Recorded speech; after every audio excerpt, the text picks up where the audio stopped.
Okay, so for the next example, we have here 3y squared plus 36x is equals to 0.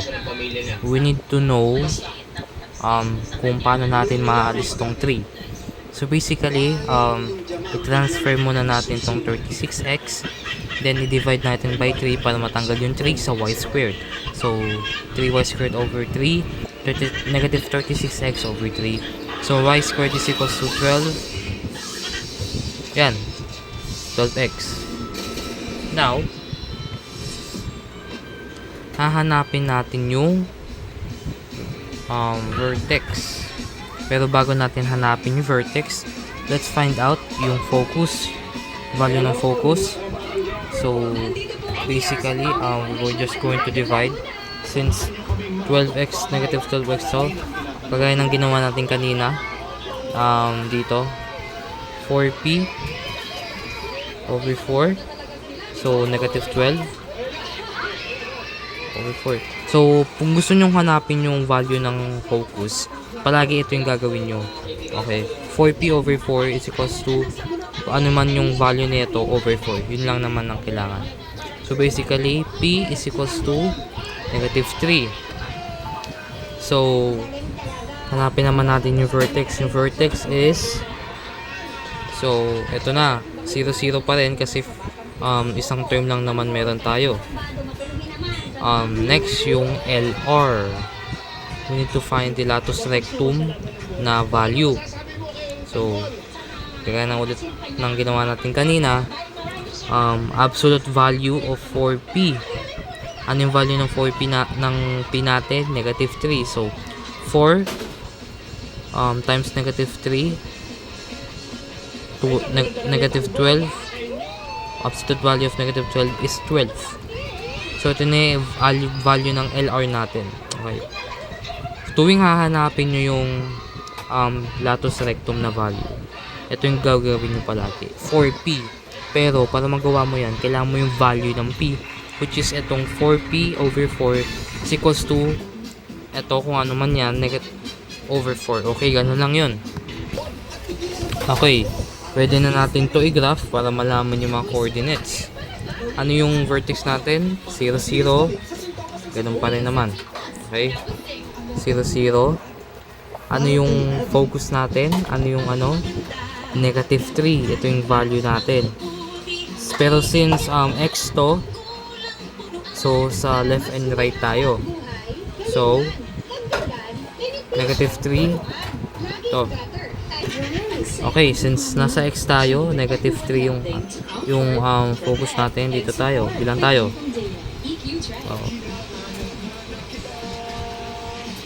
1, 2, 3. Ito na. Sunod naman natin yung latus rectum natin. Apply natin. So 12 to divided by 2 is 6.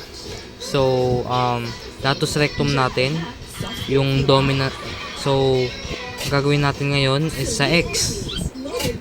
Tatandaan nyo lang, pag x yung dito, x dito, yung latus rectum mo is y. Pag x naman dito and y dito, hanapin mo yung latus rectum mo is sa x na part. Okay, ganun lang yun. Since x to, itong first term natin, then yung latus rectum natin is y. Ayun o, given na siya o, y squared. Latus rectum palagi nakapakase dito. Kung y ba siya or x. Okay, gawin na natin. So ayan na yung latus rectum natin. 6 yan ha. 1, 2, 3, 4, 5, 6. 1, 2, 3, 4, 5, 6. Para malaman nyo kung correct ba yung latus rectum nyo, ano nyo lang to, bilangin nyo lang, then i-add nyo. Okay?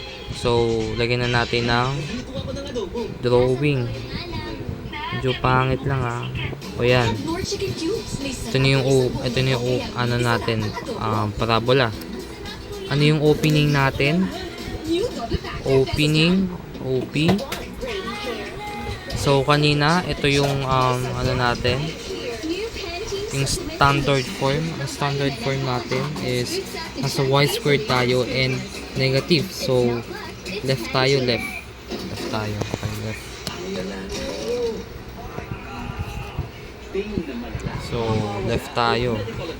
Left yung opening natin. Which is ayan o, left. Okay, so let's find the coordinates na ng LR. So, tip ko lang, if hahanapin nyo yung coordinates ng LR, magsimula kayo dito sa focus. Okay? Pag may LR na kayo, may value na kayo, always start at the focus para malaman nyo kung anong side or left or right and kung taas bababa or kung up or down yung opening ng parabola nyo.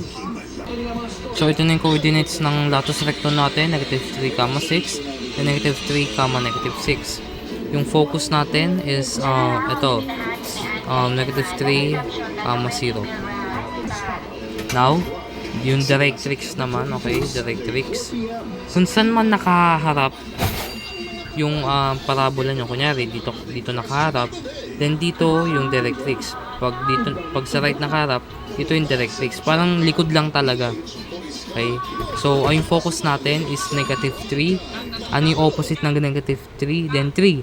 Sa x pa rin yan, guys, ha. Okay, yan, oh. Tapos, straight line.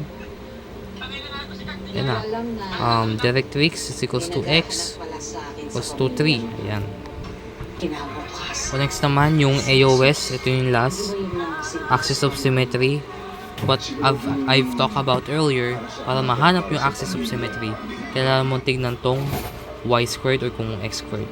Kung x squared, yung x mo, then x, yung axis of symmetry. Kung y naman, then y yung axis of symmetry mo. Okay? Ganun lang yun. So, y is equals to 8. So, is equals to h. Ay, equals to k. Ito yung sa vertex mo, ito yung h, ito yung k. So, 0. Then 0 yung AOS mo. Yan na. Yan na, kompleto na tayo. Axis of symmetry, directrix, latus rectum, vertices, yung value naman, mga value. We're complete. Next naman, part 3.